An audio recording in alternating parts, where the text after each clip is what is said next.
नमस्कार दोस्तों।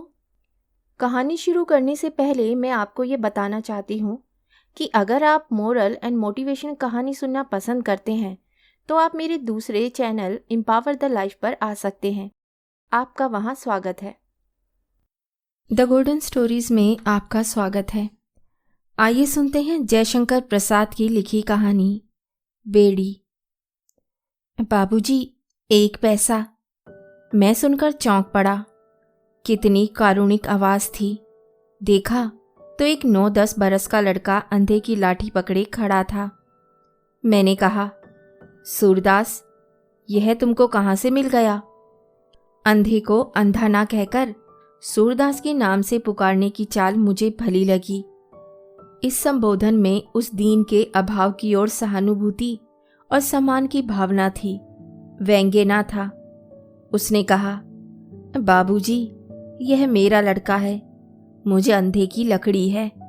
इसके रहने से पेट भर खाने को मांग सकता हूँ और दबने कुचलने से भी बच जाता हूँ। मैंने उसे इकन्नी दी। बालक ने उत्साह से कहा, आह, इकन्नी? बुड्ढे ने कहा, दाता, जुग जुग जियो। मैं आगे बढ़ा और सोचता जाता था, इतने कष्ट से जो जीवन बिता रहा है उसके विचार में भी जीवन की सबसे अमूल्य वस्तु है। हे भगवान, दीनानाथ, करी क्यों देरी? दशाश्वमेध की ओर जाते हुए मेरे कानों में एक प्रौढ़ स्वर सुनाई दिया। उसमें सच्ची विनय थी, वही जो तुलसीदास की विनय पत्रिका में ओतप्रोत है। वही आकुलता, सानिध्य की पुकार, प्रबल प्रहार से व्यथित की करा, मोटर की दंभ भरी भीषण भोबों में विलीन होकर भी वायुमंडल में तिरने लगी। मैं अवाक होकर देखने लगा। वही बुड्ढा, किंतु आज अकेला था। मैंने उसे कुछ देते हुए पूछा, क्यों जी, आज वे तुम्हारा लड़का कहाँ है? बाबूजी, भीख में से कुछ पैसे चुरा कर रखता था, वही लेकर भाग गया। ना जाने कहाँ गया। उन फूटी आंखों से पानी बहने लगा। मैंने पूछा, उसका पता नहीं लगा? कितने दिन हुए? लोग कहते हैं कि वह कलकत्ता भाग गया। उस नटखट लड़के पर क्रोध से भरा हुआ मैं घाट की ओर बढ़ा। वहां एक व्यास जी श्रवण चरित्र की कथा कह रहे थे। मैं सुनते सुनते उस बालक पर अधिक उत्तेजित हो उठा। देखा तो पानी की कल का धुआं पूर्व के आकाश में अजगर की तरह फैल रहा था। कई महीने बीतने पर चौक में वही बुड्ढा दिखाई पड़ा। उसकी लाठी पकड़े वही लड़का अकड़ा हुआ खड़ा था। मैंने क्रोध से पूछा, क्यों बे, तू अंधे पिता को छोड़कर कहाँ भागा था? वे मुस्कुराते हुए बोला, बाबूजी, नौकरी खोजने गया था। मेरा क्रोध उसकी कर्तव्य बुद्धि से शांत हुआ। मैंने उसे कुछ देते हुए कहा, लड़के, तेरी यही नौकरी है, तू अपने बाप को छोड़कर ना भागा कर।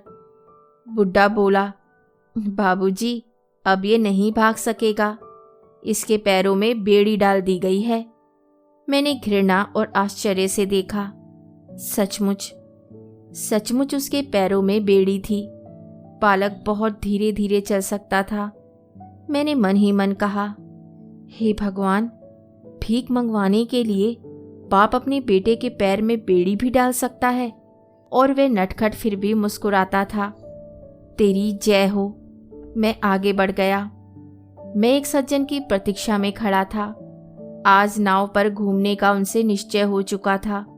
गाड़ी, मोटर, टांगे टकराते टकराते भागे जा रहे थे, सब जैसे व्याकुल। मैं दार्शनिक की तरह उनकी चंचलता की आलोचना कर रहा था।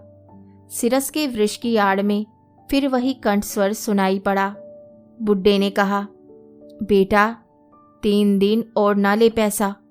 मैंने रामदास से कहा है, 7 आने में तेरा कुर्ता बन जाएगा। अब ठंड पड़ने लगी है। उसने ठुनकते हुए कहा, नहीं, आज मुझे 2 पैसा दो, मैं कचालू खाऊंगा। वह देखो, उस पटरी पर बिक रहा है। बालक के मुंह और आंख में पानी भरा था। दुर्भाग्य से बुड्ढा उसे पैसे नहीं दे सकता था। वह ना देने के लिए हठ करता ही रहा, परंतु बालक की ही विजय हुई। वह पैसा लेकर सड़क की उस पटरी पर चला। उसके बेड़ी से जकड़ते हुए पैर पैतरा काट कर चल रहे थे, जैसे युद्ध विजय के लिए। नवीन बाबू 40 मील की स्पीड से मोटर अपने हाथ से दौड़ा रहे थे। दर्शकों की चित्कार से बालक गिर पड़ा। भीड़ दौड़ी, मोटर निकल गई और ये बुढ़ा विकल हो रोने लगा। अंधा किधर जाए? एक ने कहा, चोट अधिक नहीं है। दूसरे ने कहा, हत्यारे ने बेड़ी पहना दी है, नहीं तो क्यों चोट खाता?